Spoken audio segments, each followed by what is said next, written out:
The Senate Minority Leader. Just thrilled with your attendance and your presence. When we started these a little over a year and a half ago, the goal was to get people face to face and to really kind of break down some of the barriers here in the Capitol building, because our process at the state Capitol does not have public testimony built into it. We don't hear testimony on bills or the budget. And so we really wanted to listen to testimony. And we really wanted to hear stories directly from people. But we also wanted people to get a chance to connect with each other or with resources when they're here. So there's something special about being in person, right? So I really appreciate your presence. Just so you know, there is a sign up for speaking. If you want to sign up for speaking, haven't yet, see Elizabeth, see Anna here in the choral. We have 6 spots left. Okay, so we will be timekeeping pretty tightly. We are so thrilled to have you here tonight. You want to welcome? You want to, yeah? Hello, thanks for being here. This is great to have a packed house. We do have a few seats up at the front. If folks want to move forward, I think we have all the legislators that are going to be here this evening. My name is Representative Melissa Provenzano. I'm the Assistant Minority Leader for the House Democrats. We have a very long day tomorrow. I'm excited. Lots, three Democrat bills on the agenda. Excellent. So it's kind of pumped. But I think we're probably going to go around and introduce ourselves just briefly, members, because there are so many people that want to speak and be heard. So do you want to do intros, and then let's do the folks in the audience, and then we'll prompt the folks here. So do you want them to introduce themselves on the mic? Rep. Schreiderberg, quick intro, please.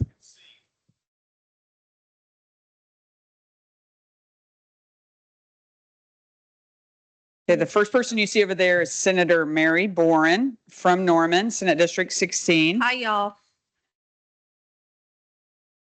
Good evening. I'm Representative Suzanne Schreiber from Tulsa, House District 70. Glad to be here, and thank you for coming.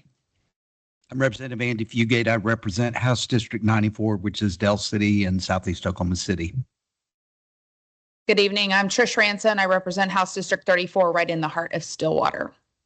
And I'm Julia Kurt. I represent Senate District 30, which is Oklahoma City, War Acres, and Bethany here in Northwest Oklahoma City. So if you all want to introduce yourself as you answer the question. So what we asked them to talk about was one measure or policy initiative that you're encouraged by and one you're concerned about. And we're not timing you, but we don't want to go too long because we do have lots of fabulous people to hear from. So is it okay if we start with Rep. Hefner here? Thank you, Leader Kurt. My name is Ellen Hefner, a representative from House District 87, Northwest Oklahoma City.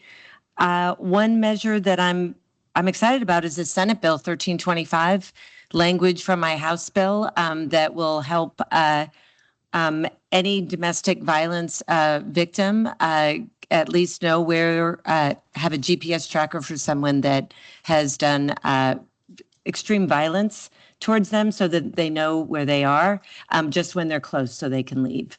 It's an excellent bill. So happy that language is still moving on. Something I'm concerned about, not necessarily a policy, but we really haven't talked a lot about mental health and some policies that aren't being pushed through to help individuals. And so that's a concern of mine, that we just filled holes with money to continue the status quo right now, but really aren't doing anything to lower our suicide rate. Thank you for being here. I'm Representative Melissa Provenzano. I represent District 79 in Tulsa. That is Woodland Hills Mall, St. Francis Hospital, and Hicks Park, home of the Tulsa Athletic on the north end. A few things I'm excited about. We passed out of the House at least cost of living adjustments for police, teachers, fire, and state employees.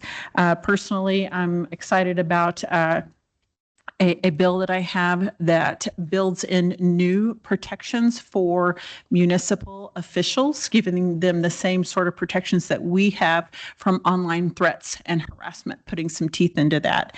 I think the biggest thing I'm very concerned about is there's so many, there are state questions inbound. And it looks like they're going to be stacking on the August ballot, which is a traditionally low voter turnout ballot. So look forward to talking about those this evening. Thank you, representatives. My name is Joanna Dossett, Senator from District 35, Midtown Tulsa. One thing that I'm very excited about is a bill that just passed the Senate today on its way to governor's desk that will secure $3 million of state money for the 211 hotline. Thank you. One thing that I'm concerned about, and this is just piggybacking off what the representative just said, anything that appears as a ballot initiative, either in August or November in our upcoming elections, should be of concern to you. And any ballot initiative that you are asked to vote on, either in August or November, is something that all of us are going to need to study up on and vote very carefully. And with that, I'll turn it over to Senator Nikki Nice.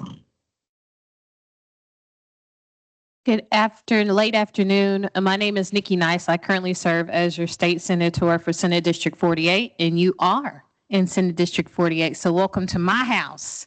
I say everybody's a visitor when they come in that parking lot. They come in to see me. So just what I say. I like to have visitors. But I'm not really excited about a lot in this building. I'm just be honest with you all, because every chance we get when we try to put something good forward, it either gets watered down or it doesn't get heard. So I'm not excited about a lot. I've had quite a few bills that I was able to pass on the Senate floor, and I'm not quite sure where they are in the House. And that's very frustrating to me, because the bills that I really chose as a priority were not a priority to my Senate leadership to be heard, that really could have impacted Oklahomans in a different way. So I'm not excited about a lot here. I'm optimistic about some things that could happen, but I'm not very excited.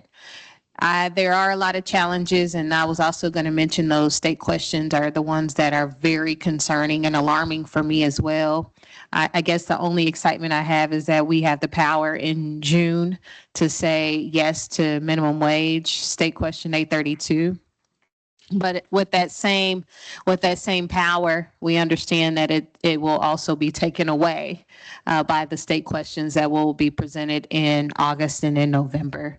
So I would ask you all to be very alert by what is happening right now in this last couple of weeks in this building, because I have a feeling, I don't know if anybody else does here, but I have a feeling we will probably be finished with business by the end of next week. And I'm willing to put some money on that, at least $1, that we will be out of here by the end of next week, the way they are pushing and trying to sail through legislation. And I'm very disappointed by that. All right. I'm going to just make a few announcements so everyone knows. Restrooms are directly outside here, women's to the left, men's to the right. The water on the table, you're welcome to have water. You know, we're really fancy here in the Senate, so ice water there. We do record these and put them on YouTube, and just so you know, that's part of kind of what happens in this building. So that's available if you wanted to have that recording later. The other thing I wanted to say is just if you're here and you're going to speak, you are needed. Your voice is needed. This building, this room can be kind of intimidating, but I just want you to know that these folks are here to listen to you. We're here to listen to you. And so whatever you want to say is fair game. And I'm really glad you're going to speak. Anything else we need to announce? Provenzano, anything? Time. Oh, 2 minutes. So you in front of you will have a timekeeper who's trying to gently remind you to stay on time. We're doing this because we did stay here all night last fall, and it was too much. Everybody was done and exhausted and couldn't connect with each other at the end. So we are going to keep it to time. So Elizabeth will let you know if your time's running out. With that, I am glad to call up our first speaker, John Mueller. John, come on down. Thank you to our ASL interpreters, by the way.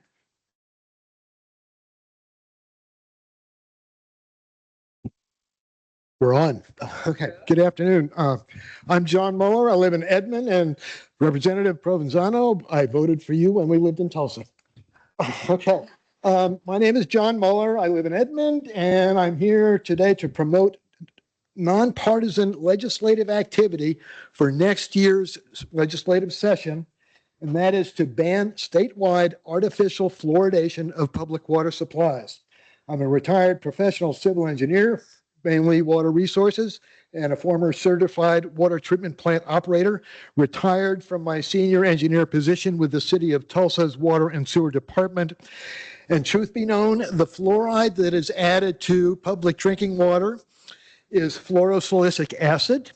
It's the washdown from the smokestack scrubber systems, air pollution control for phosphate fertilizer production.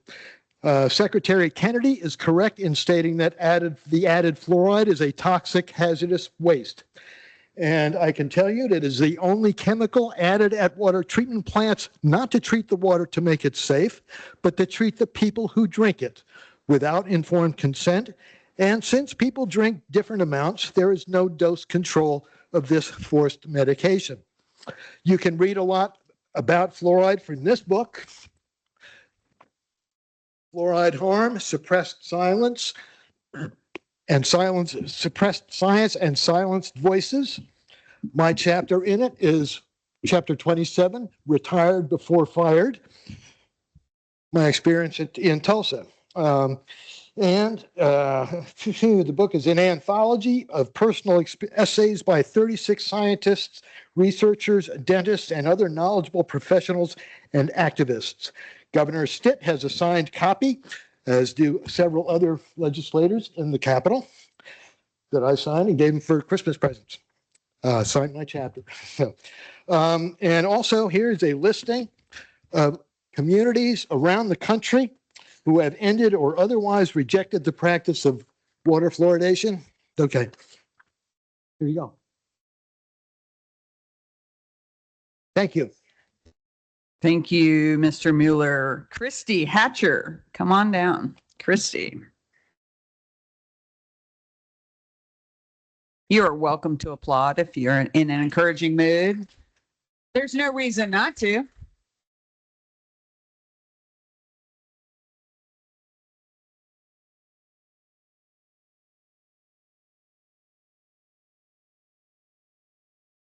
Good evening. My name is Christy Hatcher. I am from Midwest City, and I'm happy to be here. I am here to discuss the extreme incarceration and of our gentlemen and ladies that are being held in prison for an extreme amount of time. We have excessive sentencing that is going on, and we have men and women that are being held in prison that are not being looked at for parole or commutation. And I myself and many of the people that are here this evening are here to talk about the fact that we have a large amount of gentlemen and ladies that are being held in prison, and they are not even being looked at for parole or commutation. They're being put into prison at young ages, and then they are given sentences like maybe life with the chance of, with the possibility of parole, but they are there for 25, 30, 40, 50 years. And these gentlemen and ladies are not even given a chance for, you know, a possibility to be released. And they have good time. They have time. These are gentlemen and ladies that may not have any write-ups. They may not have any problems while they're there. They have rehabilitated themselves. Prisons aren't being used for rehabilitation. Men and women are being thrown away in prison, and they aren't given an opportunity to have a chance in society because they have a violent crime. Nonviolent offenders get an opportunity for a second chance, but violent offenders are being thrown away, and they are being locked up at 15 and 16. Thank you. Many other people will have something else to say. Thank you. Thank you, Ms. Hatcher. Melinda Daniels. Melinda Daniels.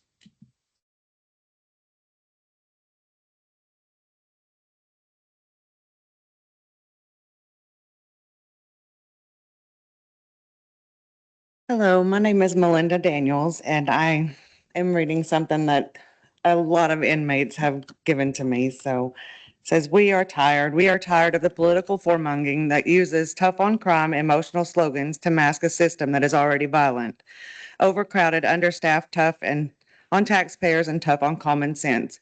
We've been told that warehousing people is the only way to stay safe, but Oklahomans see the truth. We are burying people alive instead of building a system that understands building people up. Right now, we have men and women who have been in prison for more than a quarter century. Many entered those gates as teenagers, 16 through 20. Science tells us what our hearts already suspect. A teenage boy's brain isn't fully developed during these teenage years. The American Psychological Association defines adolescence as lasting until age 24, a period of intense internal turmoil and development. Yet we've sentenced these children based on who they were as teenagers, ignoring who they could become at 60. Those under one-third law sentenced as teenagers serving life should get an extensive look at parole after serving 30 years, period.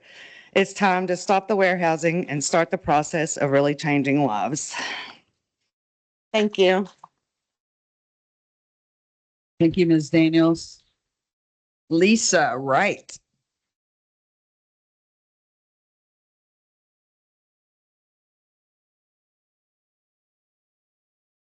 Hi, my name is Lisa Wright. And first of all, thank you all to all the legislators who passed the Oklahoma Survivors Act.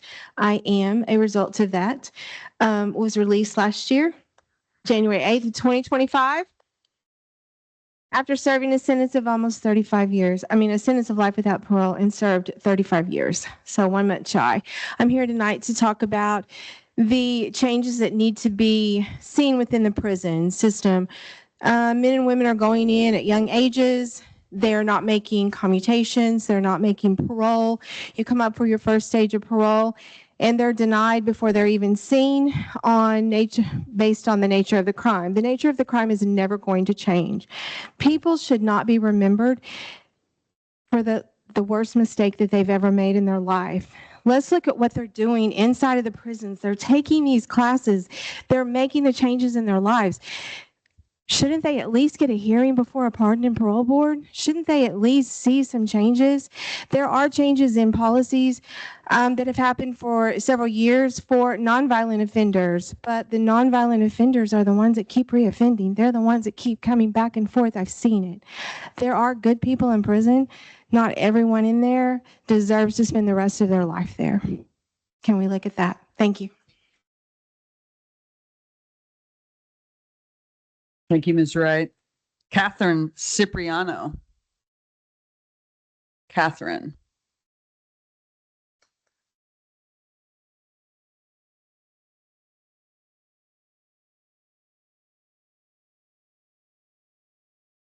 Good evening. My name is Catherine Cipriano. I'm here to talk about criminal justice reform. My husband has been incarcerated since he was 15 years old. He is now 42 years old and is serving a life with parole sentence. For over 27 years, he has done everything the system says matters: programming, growth, accountability, and mentorship. He has no gang affiliation, no tattoos. His conduct has been clean since 2007, with only 2 minor misconducts in nearly 3 decades. He has been a model inmate. And yet every time he comes up for parole, he is denied at stage 1. He has never received a single yes vote. That means he never even gets a chance to sit in front of the board. They never hear him. They never see who he is today. A decision about the rest of his life is made on paper, again and again. So everything we say parole is about, rehabilitation, growth, change, never even gets evaluated. And like many cases from that time, there are serious questions about his conviction, questions about how it was prosecuted that will never even be considered in a process like this. But this isn't just about time served. He was 15. He had major cognitive and learning disabilities. He was a child navigating a system that was built for adults. If this case happened today, it would look very different. We now understand youth, brain development, and rehabilitation in a way we didn't then. And today, children are no longer sentenced the way they were in the 90s. But for him and others from that same era, that progress has never reached backwards. They are left in a kind of legal limbo where we have acknowledged the system needed to change, but refused to correct the people it left behind. We say children are different. We say rehabilitation matters. But in Oklahoma, someone can grow, change, and do everything right for over 25 years and still never get past a first step. If parole is not a meaningful opportunity for release, then what is it? Because right now it's not a second chance. It's a closed door, and we need to find a way to open it. We need parole reform, and we need a second look law for the people this system has left behind. Thank you. Thank you very much. Tyler Bond. Tyler.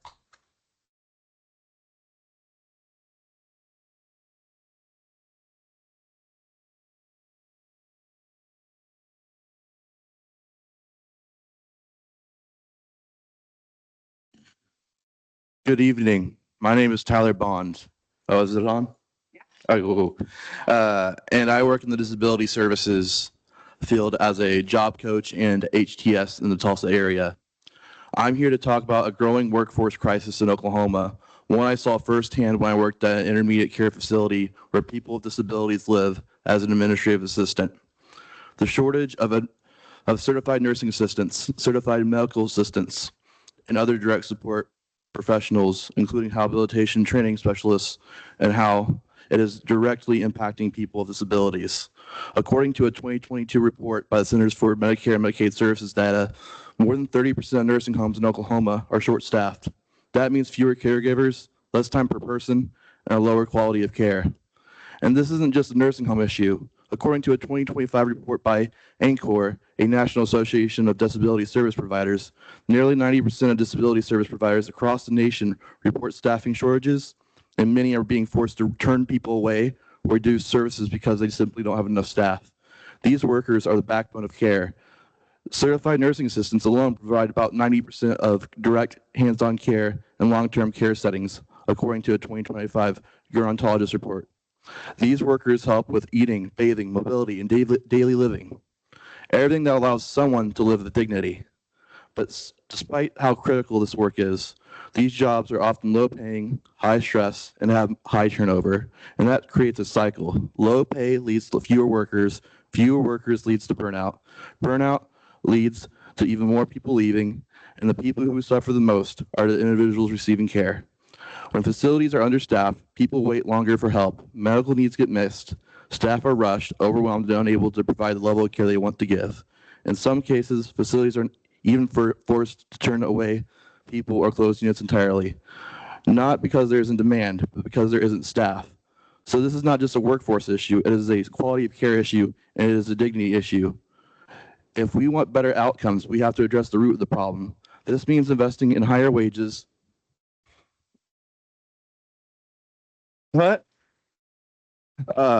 Improving training career pathways and treating these roles like the essential workforce they are.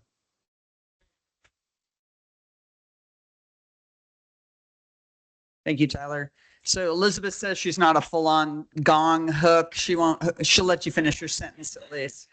But thank you so much for your compliance so far. Thank you, Tyler. Levon Crahan,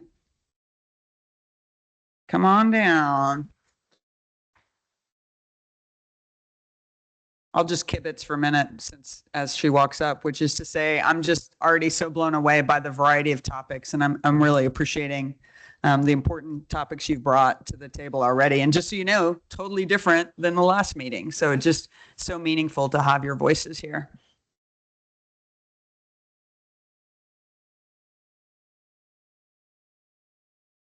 Hi, my name is Levon Crahan, and a lot of you know my story.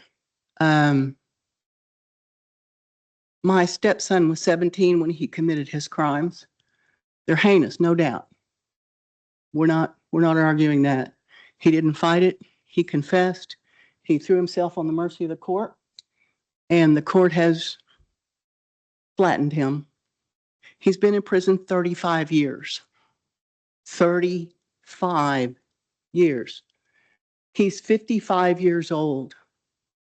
You know, it's a known fact that people change every 5 years. So you're not the same person you were 5 years ago. Bobby's changed 11 times, completely changed. He completed every program available for sex offenders. And this was in the 90s when there was a lot of programs available to rehabilitate sex offenders. But if you don't get that second chance, it's a lesson for nothing, for absolutely no reason. He doesn't get past the first jacket review. Bam, rubber stamp, he's out. Nope, nope, nope. So given the sentence of life with the possibility of parole, means nothing. He is actually a success story for the Oklahoma Penal Institution. I just want him to have a chance. I could go for days.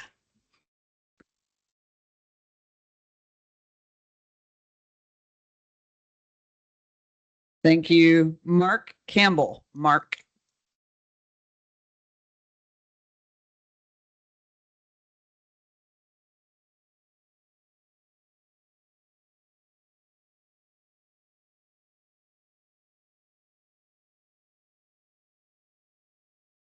Thank you very much. I'm Mark Campbell from Norman, Oklahoma, and I too want to talk about criminal justice reform. Our church has two ministries where we serve the men and women that are incarcerated. Celebrate Recovery is a Christ-centered recovery group for all of life's hurts, habits, and hang-ups. And Genesis One is a Christ-centered transition ministry that helps men and women when they transition back to society. 780, state question 780 and 781 did a good job getting a lot of people out of prisons, but it was mainly, well, it was only nonviolent. And we need to do something to help the violent offenders. And there are two bills in the legislature right now. Senate Bill 1244 is a good bill that doesn't go far enough, but it's a start that would let the Pardon and Parole Board give consideration for the health of the men and women coming up in front of them, including men and women charged with sex crime or have to register as sex crime. Have to register, as sex offenders. And then House Bill 2422 would mandate chemical castration in some cases with sex offenders being considered for parole. So those are two good bills, and I hope that everybody here will support them. In my 30 seconds I have left,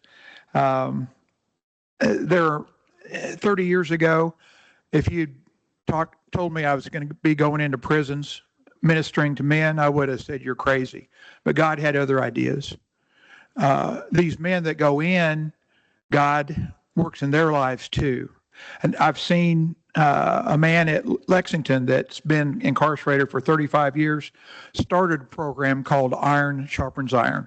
Thank you very much. Thank you. Thank you for bringing those stories here. Stephen Clay. And I don't know if Lisa wants to stand with you or if you want to be separate. Okay. Stephen.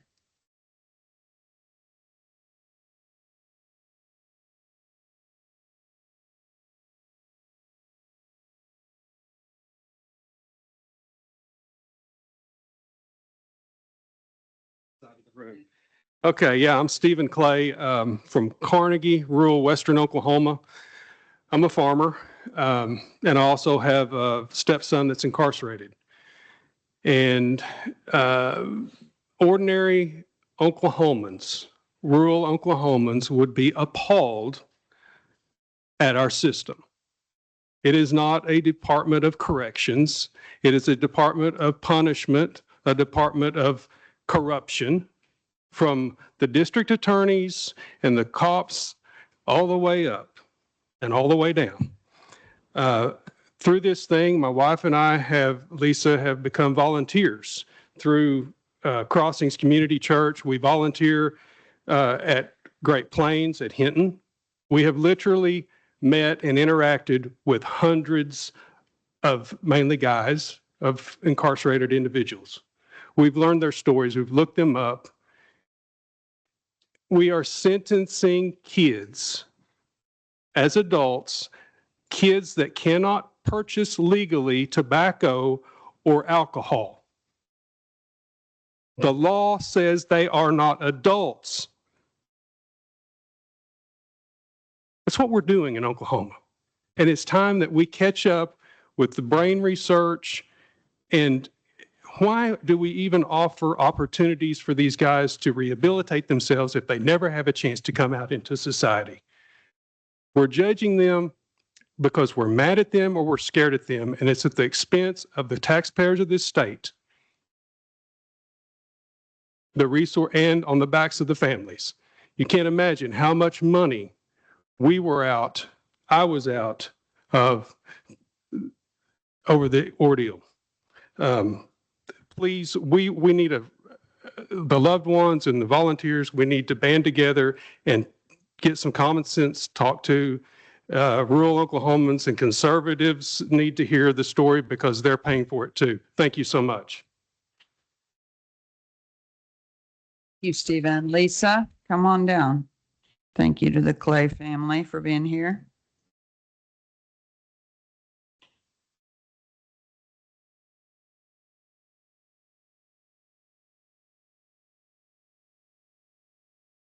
Sorry, sure.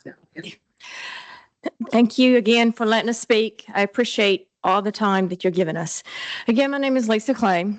I am from Oklahoma, but I just grew up in Texas. I am a proud Texas, but I am a partially proud of Oklahoma. Why partial? Because y'all's rules do not apply to everybody. Only the ones who are rich and powerful and the ones who actually belong. Who belongs in Oklahoma? Apparently not me and not my son and not a lot of these people here. You want to be proud of Oklahoma, then make us proud. Change the rules, change the laws. In the state of Oklahoma, I was told by somebody that y'all made an attorney. In the state of Oklahoma, this pen can be found competent. Why? Only in the state of Oklahoma. Because of y'all's laws. Am I proud of this? No. And you shouldn't be either. You want these to change, then it takes a nation. And the nation is the us. You know, in the state of Oklahoma, I looked this up a while ago, we are #1 for the most incarcerated. Yay!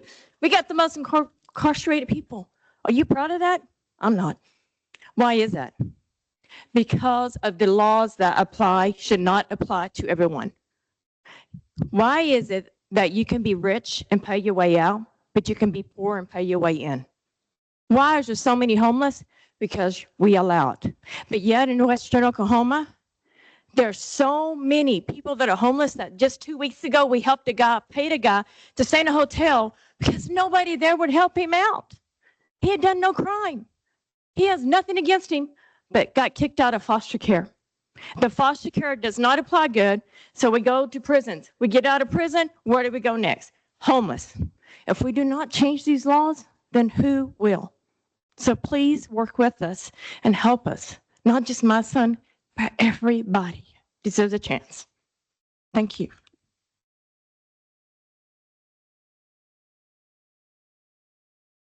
Thank you, Lisa. Sue Hinton. Sue.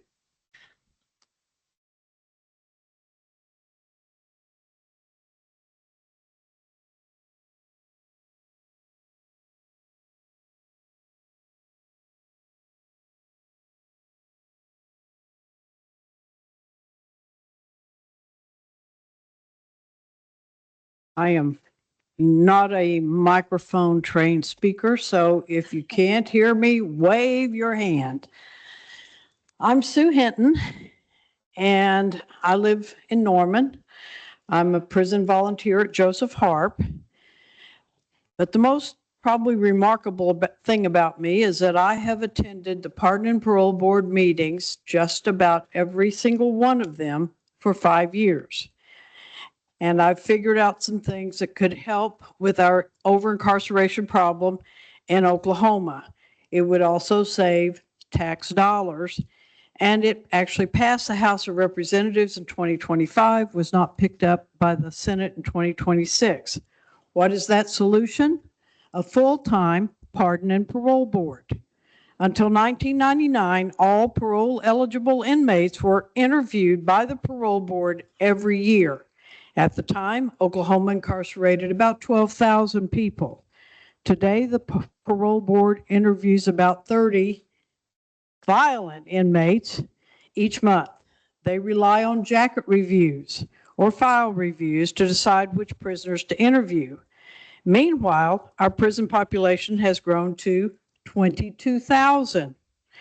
Choking off paroles has contributed to this growth. It's not the only thing, but it's one thing. If the average state is going 70 miles an hour in incarceration, Oklahoma is racing along at 108 miles per hour.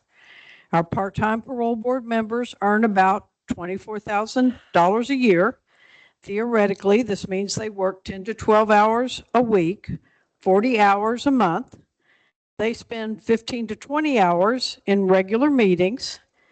That doesn't leave enough time for them to read the 450 jackets or files that they're supposed to consider each month. As former parole board members have told me, this is not a part-time job, and there is a price to pay by every taxpayer with every no vote. Thank you guys for listening.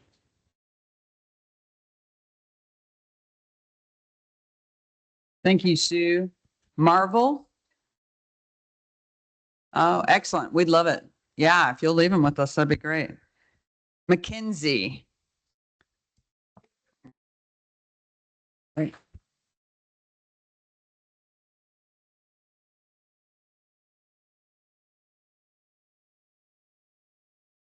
Husband was incarcerated at 17 years old. He's still there 33 years later.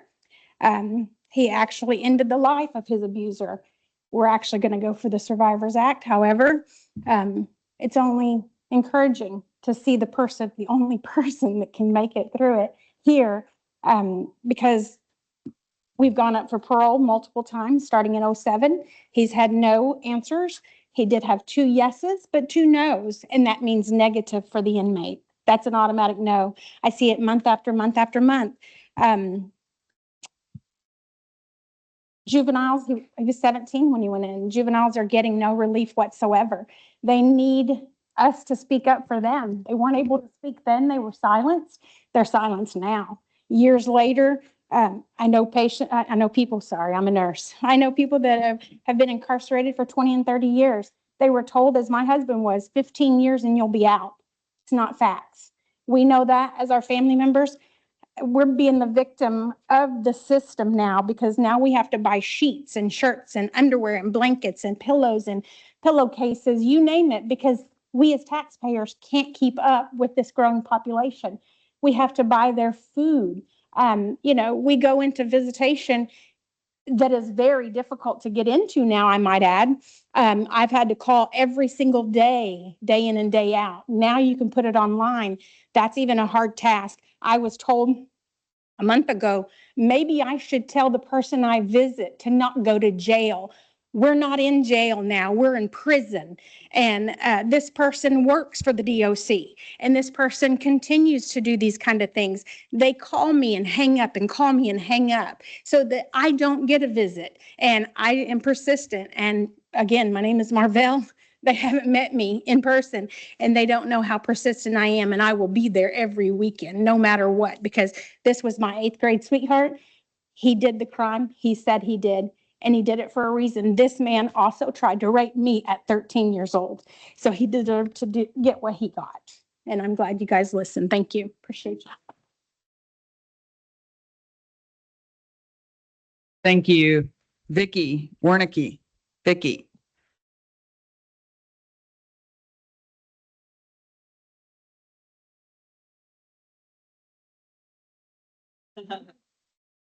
Should give you a heads up.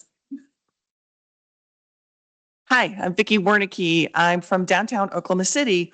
I want to speak today. I appreciate all the discussion about criminal justice reform. I'm a retired public defender for over 30 years, so I really appreciate that perspective. I want to switch, though, to a different issue about landlord-tenant and the rights of tenants. My husband and I, my late husband and I, moved to Cleveland, Ohio in 2008 to help my dad take care of my ailing and disabled mother. We lived there for 14 years before we moved back to Oklahoma. And when we moved to Ohio, we rented because we knew we were going to come back to Oklahoma eventually. Our children live here. And so when we moved back, we rented. And I discovered, we were homeowners before we moved to Cleveland. I discovered that, as many of you probably know, the law as it's written favors landlords in this state. And if any of you are landlords, I apologize. But as a tenant, I noticed firsthand the disparities for people who are renters. And for one, did you know that air conditioning is not considered an essential service for a rental property in Oklahoma?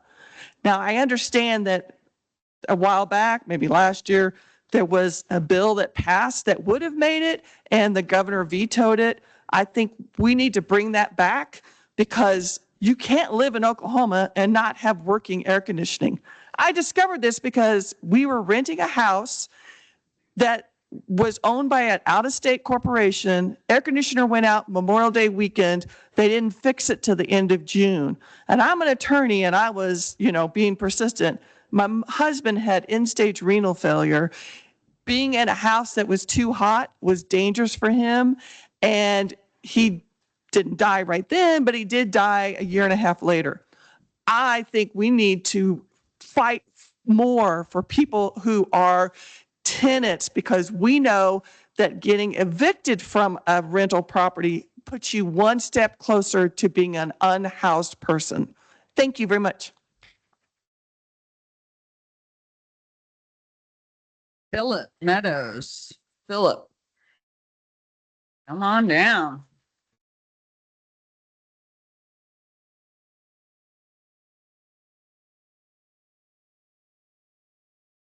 Hi, guys. My name is Philip Meadows. Live in Oklahoma City. Part of my life was in Stillwater, Oklahoma. And I'm here today to speak on behalf of some really good friends who are currently incarcerated. I myself was incarcerated for 21 years in the state of Oklahoma. I am still on parole. But I want to share in regards to parole and individuals who were incarcerated 15, 16, 17, 18, 19, individuals who came in at that age and have been in for 20, 30, 40 years. I think I want to give you guys a prime example because I like facts. So there's a guy named Sebron Chapman, 252490. Sebron was arrested in 1998, committed his crime around 17. 2013, he came up for parole and he made all the votes. And he was super excited, but at that time he made it past the first round, the second round, and Governor Fallon denied it, which is, her power. But from 2013 until 2025, Sebron came up for parole 2016, did not make it past stage 1, so he never got to speak. 2019, did not make it past stage 1, he did not get to speak. 2022, did not make it past stage 1, he did not get to speak. 2025, he did not make it past stage 1. So the man spent 15 more years incarcerated, 0 misconducts, more certificates, more education, and he did not get the opportunity to speak. So a guy who made all the votes 15 years before, spent 15 more years. He's a better man than me, more certificates than me, been in longer than me, came in when he was younger than me, and he just needs an opportunity. So my hope would be that we can get to a place in Oklahoma where anyone that's been in more than 30 years, who came in before they were 20, at least gets the opportunity for stage 2 if they are abiding by the rules, clear conduct, so thank you for your time. I just think it's really important. A stage 2 should not be just like a flip of a coin. It's a person's life. Thank you.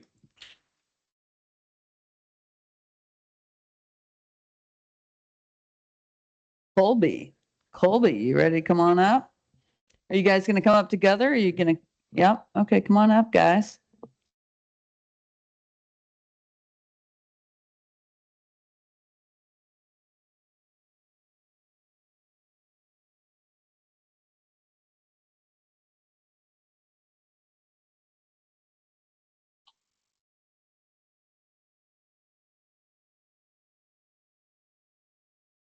Sometimes the clearest truth is the one we already understand in every other part of life.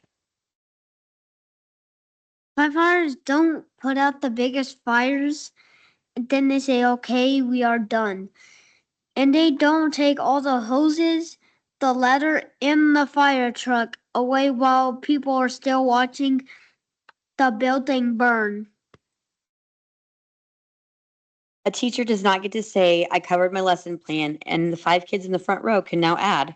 So school's getting out early for the summer, even if students still cannot read. If students still need help, the job is not finished. We still need help for your schools.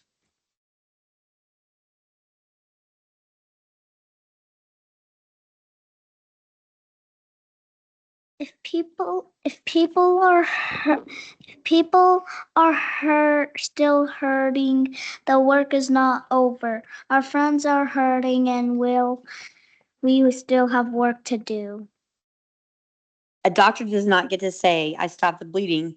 I handled the emergency, so I'm headed home now, even though the wound has not been closed.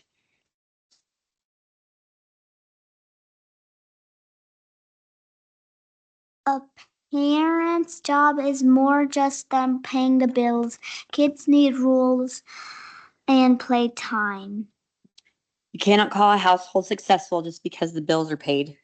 If I balanced the budget and then stopped listening, teaching, responding, protecting, providing safety, and showing up for my kids, nobody would call that good parenting. They would call that missing the job.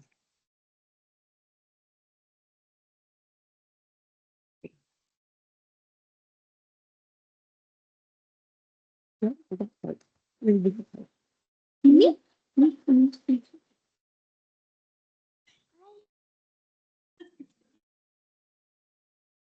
done?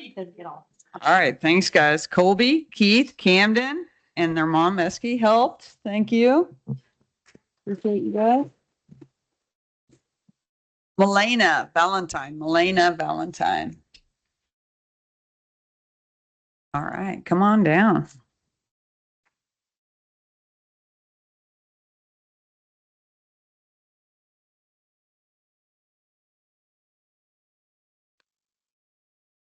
Can you hear me? Okay.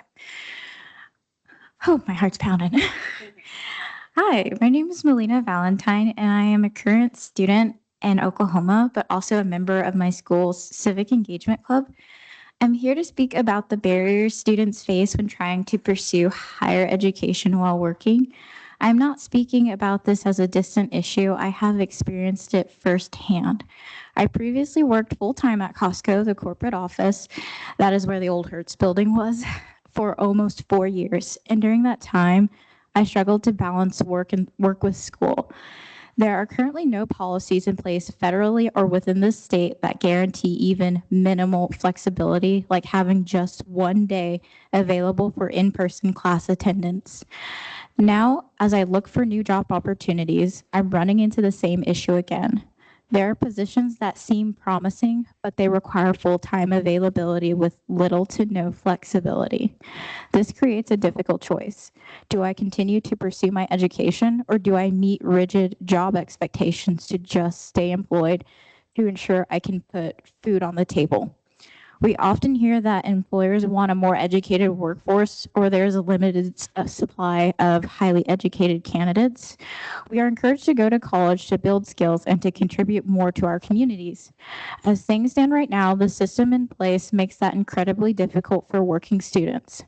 Regardless, there are no meaningful protections or incentives in place to support people trying to do both. Students are not asking for special treatment. We are asking for realistic opportunities to succeed. Something as simple as encouraging flexible scheduling or creating policies that support student workers could make a real difference. If Oklahoma wants a stronger workforce, then it needs to support the people working to become that workforce. Right now, students are doing everything they can. We are working, studying, and trying to build a bright future. However, effort alone is not enough when the system offers no room to succeed.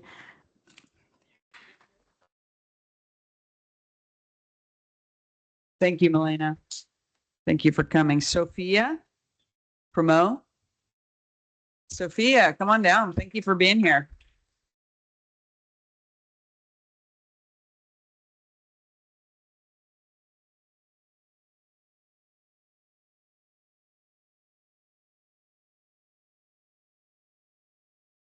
Hi everyone, my name is Sophia Primo and I'm from Oklahoma City. I am also a student at Santa Fe South Pathways Middle College, and so I'm here to talk about the heightened presence of immigration and customs enforcement in my community. So going to a predominantly Hispanic school, many of my friends are impacted by this. For instance, one of my close friends, in the past few months, 5 of her family members have been detained.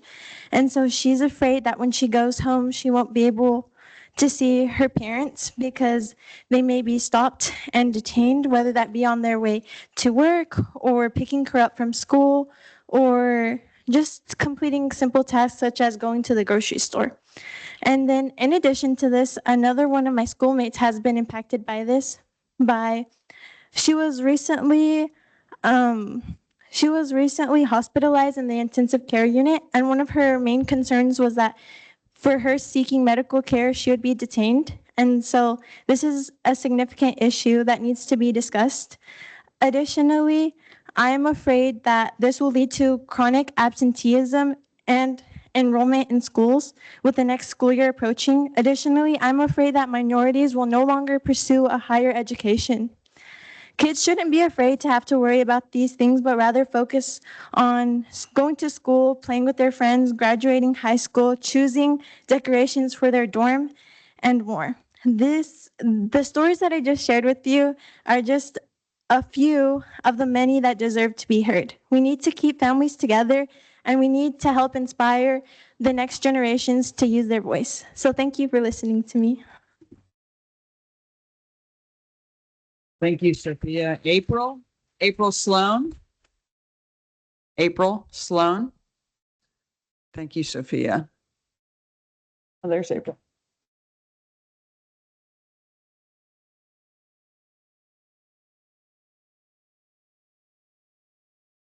Thank you for hearing us tonight. My name is April Sloan. I'm from Oklahoma City. I'm here to talk about domestic violence, the justice system, and how it's not for the people. It's not for the victims. I have a friend who was married for 10 years.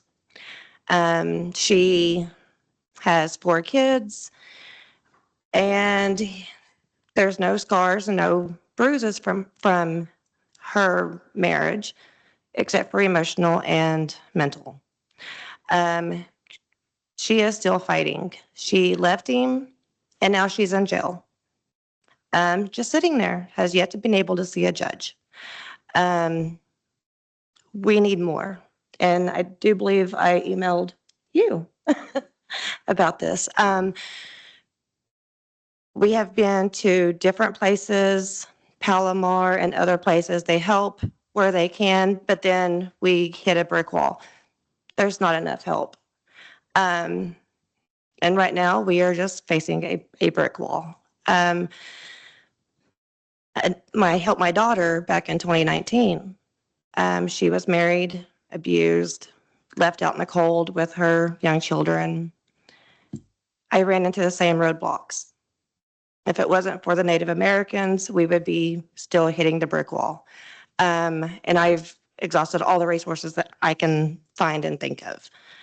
So I'm just saying we need more help for our victims. Thank you. Thank you, April. Jen Randall. Jen.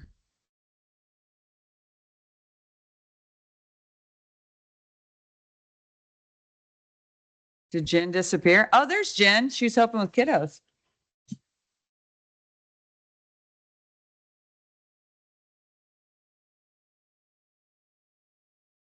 If anyone else intended to sign up and didn't, you come let me know because we're down to our last couple of speakers. So they all signed up, so they had their own time. And so they were upset that I took up some of their time. So that's what this is about. So Jen said, you're right. So, I don't think they need to say their parts again. But to finish out what they were talking about, we all understand that in every other part of life, firefighters don't leave while the building is still burning. We understand that teachers do not close the classroom because the easiest students got what they needed.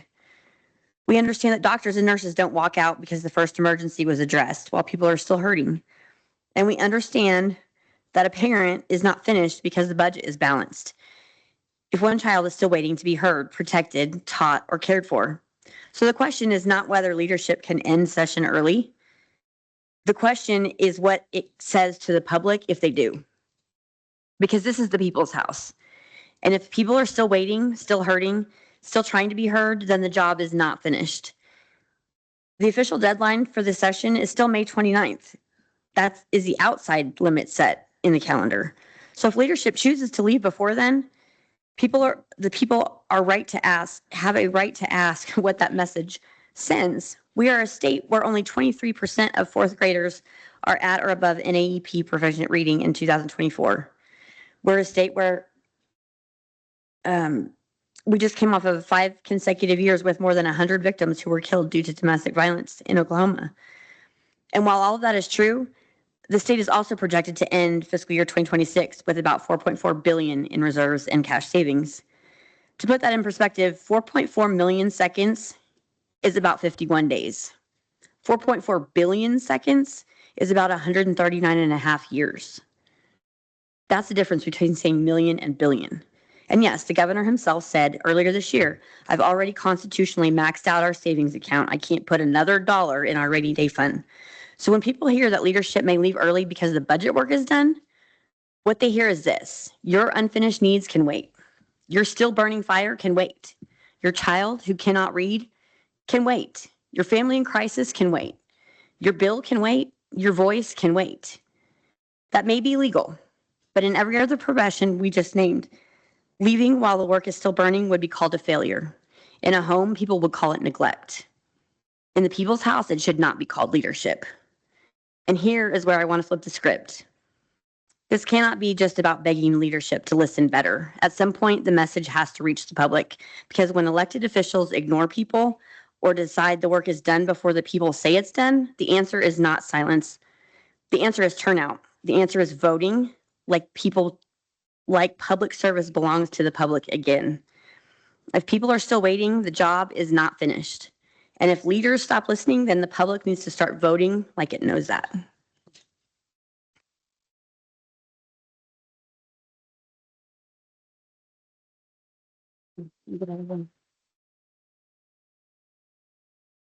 Jen, you want to step up? I've got 2 more people on the list after you. So, excuse me, three more after you.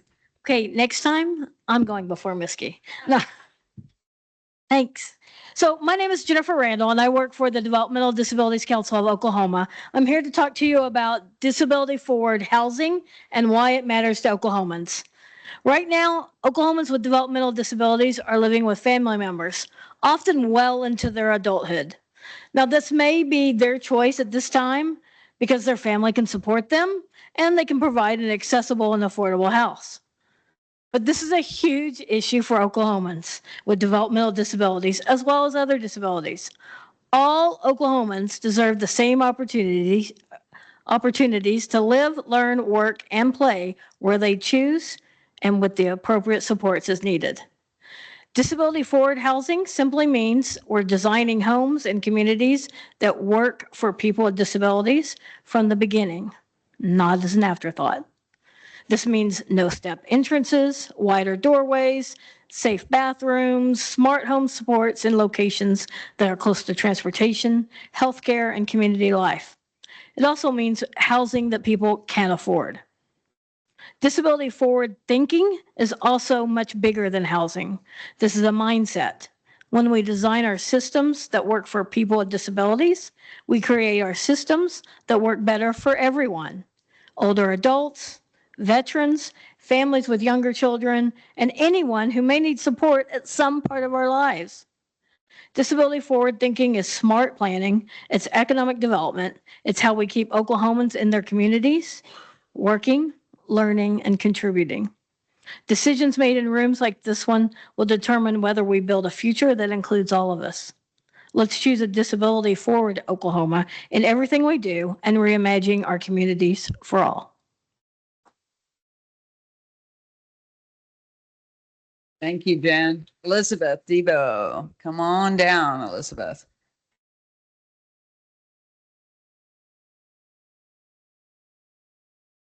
Hi, everybody. My name is Elizabeth Debo. I'm with Organizing Okies, but I'm also a mental health professional. I've been doing this for 17 years, and I've been sober for 18. Is this really loud? Okay, loud. I've heard so much about the social injustice, mental health care coming in and out of jails, what that reform is, domestic violence, what those, all I can hear is like, I do this every day, and it breaks my heart to sit there and go, I don't know if you're going to have food stamps. If the government shutdown's coming, I don't know. It's the first time I've ever been able to go, I don't know, and I don't even have a resource. But so much of this is cuts from the top down. Palomar. I used to have tons of research for domestic violence. I have one, and they're so busy, right? I had so many things. I'm like, especially with mental health and substance use. Of course, that's my passion. That's what I work in with sobriety. And I work in court programs, and I get to see that every day of, addiction, what that's doing to us. I carry Narcan with me all the time. There are so many little things that it's not little though. Affordable housing. I went to an affordable housing seminar. The city was asking the community to help. We're broke. We don't have that. I have somebody on housing that was having a tussle with her son. And every time I would say, don't lose your housing. I cannot help you. Do not lose your housing. I cannot help you. If he gets you kicked out of that, you're going to be homeless. I know. I don't think you do. I can't. So with that, food stamp changing and Debo, what am I going to do? And yeah, I told you to keep up, right? So now people are having to work. Oh, the homeless get theirs for free. They don't. They have to work an X amount of time, an X amount of hours. So if you're working, you have to do at least 40 hours a month. I don't think I was asking too much, but even homeless, like here they're homeless. They don't have resources for anything, but now you want them to work. I can't take a shower. I can't wash my clothes. I can't sleep at night. I have to sleep during the day so I can stay up at night so I don't get attacked. It's a whole vicious cycle. And that's all we're doing. We're just spinning, putting Band-Aids on things. So quit cutting our funding, emotionally, but that's all I got. Thanks. Thank you, Elizabeth. Chloe Daniels, come on down. Chloe, you leaving me a drink there? Yeah. All right, I'm pleased that we have added a few more speakers. So after Chloe, we still have 3 more speakers. Hi, my name is Chloe Daniels, and I'm here to talk about justice system. My dad is currently incarcerated in Lexington right now, and I really want him. I'm trying to get him to adopt me, and it's not really going in our way. But really, we're trying to talk about how we need to fix our broken parole system with a common sense pathway to peace for those who sentenced before November 1st, 2001, the old law era, who have committed a violent crime. We propose a policy of automatic second stage parole review. The requirements are simple, but firm must have served 25 years or more. They have completed their assessed programming and maintained 3 consecutive years of of clear conduct. If a person makes a tragic choice in judgment, serves 25 years for that decision, completes every class, reaches the age of 55 with a minimal number of write-ups, what are we afraid of? Like, let's choose restoration over retaliation. Let's give hope instead of taking hope from them. All we want is to be given for things we did do and we didn't do. We should also forgive others for things they've done. It's in their past. It's time to give Oklahomans a working justice system instead of judging a book by its cover. Thank you. Andrew Bates. Thank you, Chloe. I so appreciate your perspective. Andrew Bates, come on down.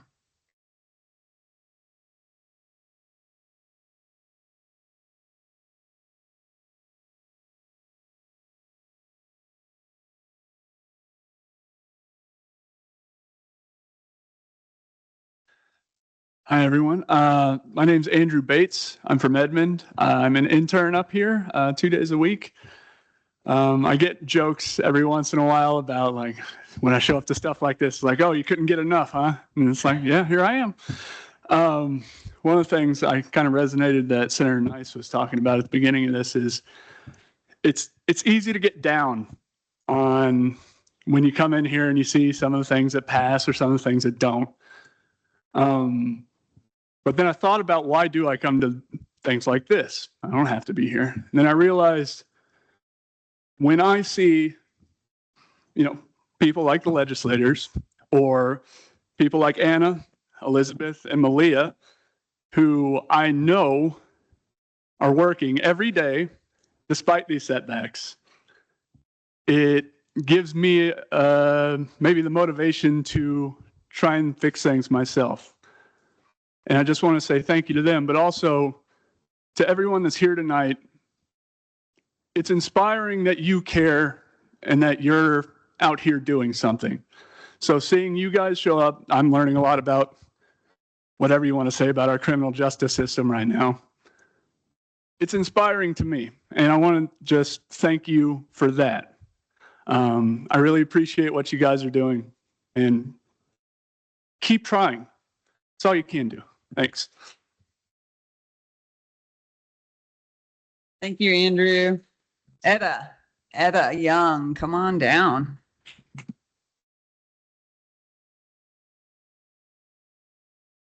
And after Etta, we have one more speaker listed. If you thought you were signed up to speak and you have not spoken yet, you might come check in with me. Hi, my name is Etta Young. I'm here to speak about parole reform. My father-in-law has been in prison for over 41 years. He's come up for parole and been denied, never made it past stage 1. His crime was defending somebody. He hurt one person a long time ago, and it was not intentional. At his hearing, the one that he was sentenced at, the judge said that she believed that he would never do anything like it again, in her words. And yet he's still in prison. He's held a job in prison this whole time until recently when he retired. He's now 70 years old. He is just now retired because he can no longer work. Life with parole becomes life without parole, without even seeing the possibility of it, because there's not enough people on the board or working enough hours to read and really take the time to consider what these people did, whether or not they deserve to still be there, or whether they deserve to go ahead and go home and see their families. My fiance and I drove 3 hours tonight. We have been on the waiting list for visitation for almost 4 months now. We just got the approval. I will be able to meet my father-in-law for the first time while I'm carrying his grandchild this next weekend. It should have been sooner. He should not still be in prison, and there are a lot of others like him that should not be there this long, whose lives have been wasted away over a mistake that they made in their younger years. And if the mistake you made is defending someone who was being attacked by multiple people to the point that they were nearly dead, then that mistake should not have been punished in such a cruel way. He has no mistakes other than that on any of his records. He's done nothing else. He's been a stand-up citizen. Thank you.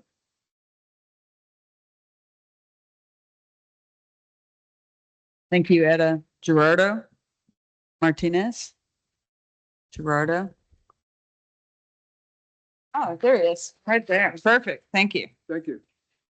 God bless America and God bless the great state of Oklahoma. Thank you all for being here. Thank you. I guess this is what we the people is about. We don't do this often enough. And those of us who aren't here working like you all, and I just noticed that it's all ladies. That's great. In Oklahoma. Okay. So there you go. Here's our man child. I'm going to read something that was written for the Oklahoma Centennial. And I just want to thank everybody here. We're in the pickle. The world is crumbling, and we're acting like business as usual. Not everybody has the potential to change the planet. We need to do something to spread love as best we can. We need to address and make sure that the people in power and in control are accounted for what they're doing. Oklahoma, perhaps the time is here to leave the pain, question the tear, accept fear, replace in reflections damaged introspections, avoid affections. Search our cosmos within, so all paths be clear, and every sleepless night be nourished by the morning sun. Positive energy, every breath orchestrate, that great mysterious wonders have been granted us in passing beneath the Oklahoma moon glow. We fulfill that which we are or would have been. To stand strong and deal with fate, bless the Lord God in everything. Seek spirit to guide our every way and bring the flower of our purpose to its bloom. Thank you.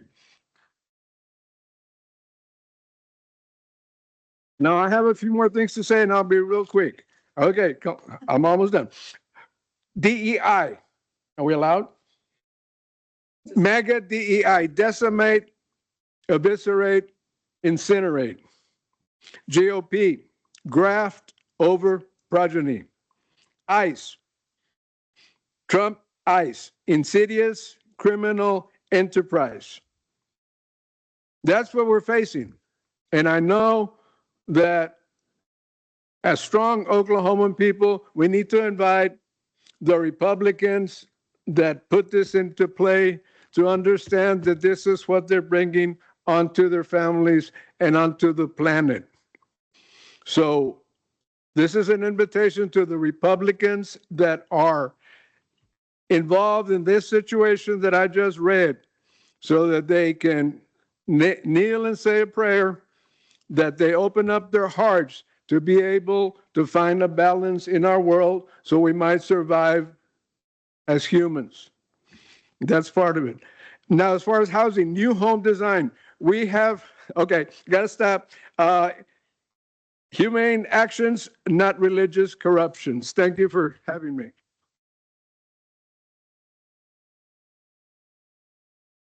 I was going to let Gerardo end us with the poem, but I guess we'll have to just say thank you so much to everyone who spoke this evening. We'll look forward to chatting with you after. We do have to clear this room, so if we can talk out in the hall, I'd appreciate that, just because we have some staff that had to stay late for us. Thank you for being here. Anything you want to add, Representative Provenzano? We really appreciate getting to work with the House Democrats. Your testimony matters, and we hope this isn't your only advocacy, and we're glad to help with that anytime we can. Thank you.